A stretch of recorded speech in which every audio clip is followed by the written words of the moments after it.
Hello everyone, good morning. We're sort of in the middle of December now, so I thought it was time for a quick sort of Christmassy catch up. There's a few things going on. We've had a really busy month here. It's extra busy for us because we have so many December birthdays, including my own. And so it's like a great excuse for lots of family get-togethers and lots of quality family time, which we've been really blessed with this year. So lovely. We also had some really interesting weather. December started with some really cold nights, so I had to go outside and cover lots of my plants, and I showed you that. And luckily they all did really well, even though the temperatures suddenly dropped to like -4 and everything overnight. But after just a few beautiful frosty mornings that was so stunning, suddenly the rains came, and with them warmer temperatures, but the rain just didn't stop, and so we had lots of localized flooding. The fields, because we're out in the countryside, so all our surrounding fields got completely saturated really quickly with all the water, and it just started just rushing off the fields, cascading down the sidewalks, making little water fountains, as my little son called them, when he saw it sort of rushing off the sidewalks onto the road and just causing lots of flooding. But despite all that, we've had a really cozy time, cozy couple of months. I can't get my lighting right here, I hope you can see. But yeah, really wonderful time. And I want to show you some of the Christmas things, some of my Christmas plants, some of my Christmas fun we've been doing. It's just a really lovely time. I'll just take you with me. And also I'll show you one of my birthday presents that I really am so happy to have gotten. It's a bit garden oriented, so I'll show it to you in a minute too. First of all, I'll show you my Christmas wreath. It's my very first one ever made. As one of the mums at school, her mother is a florist, and so she showed us how to do it. We started off with like a moss base, and then you just stuff everything inside it. It's so much fun. I'm going to keep the moss base for future years, and I can just get greenery from my garden, but I'll just show you up close. It's beautiful. I tried to incorporate lots of fragrant things into it, so I've got some lavender, different places.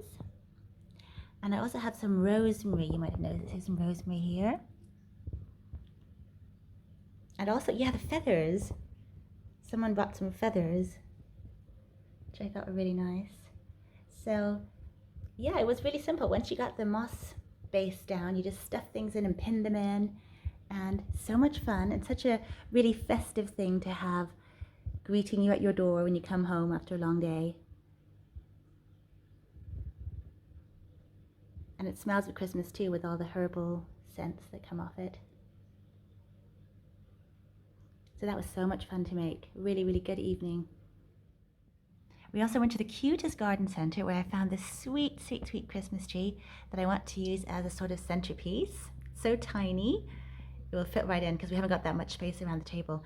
And so we got some newspaper and clipped them up to make really tiny paper chains, just to get a really simple look. I did try adding some lights to it too, which I always like, but then the lights got put onto the lily pilly instead. I'll show you that. This lily pilly is so big, it really does deserve some lights of its own. It's much taller than me now, and it's taking up a lot of space, so it probably needs some more lights actually. It's looking a bit festive with a few lights on at least.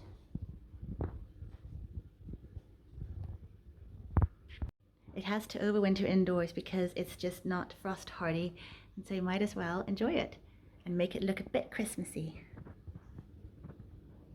And here's a favorite birthday present. It's a Skimmia japonica rubella. It's not a plant I was familiar with until earlier this year, but I just love it. I've even seen sprigs of it used in wreaths too recently.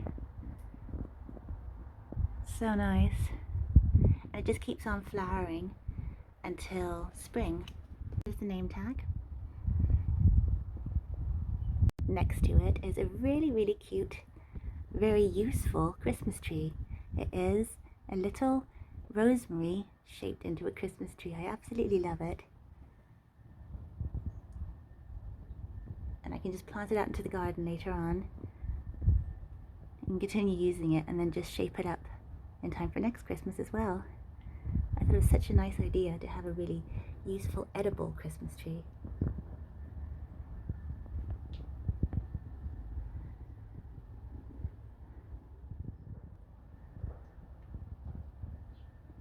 I couldn't show Christmas flowers without showing my beautiful cyclamen. I really love these ones. I planted them ages ago, like weeks and weeks ago, if not months ago. And I underplanted them with mini Dutch irises, which are these spikes you see here. The flowers won't come up until at least late winter, if not early spring. But the spikes do look gorgeous, all the beautiful foliage here. The violas are also keeping on flowering. They're so hardy, so cute.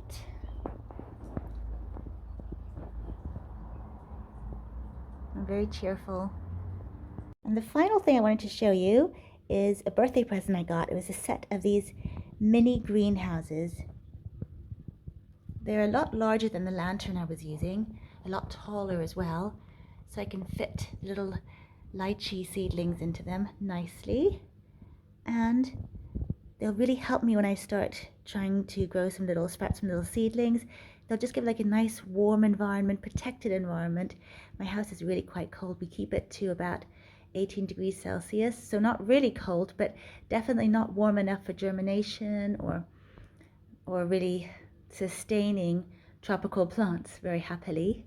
So these will really be handy, especially if I put them in like a nice light place and then get sunlight and warmth from that, and then just stay warm in that little glass house. So really sweet. I really love the way they look as well. I think they're beautiful.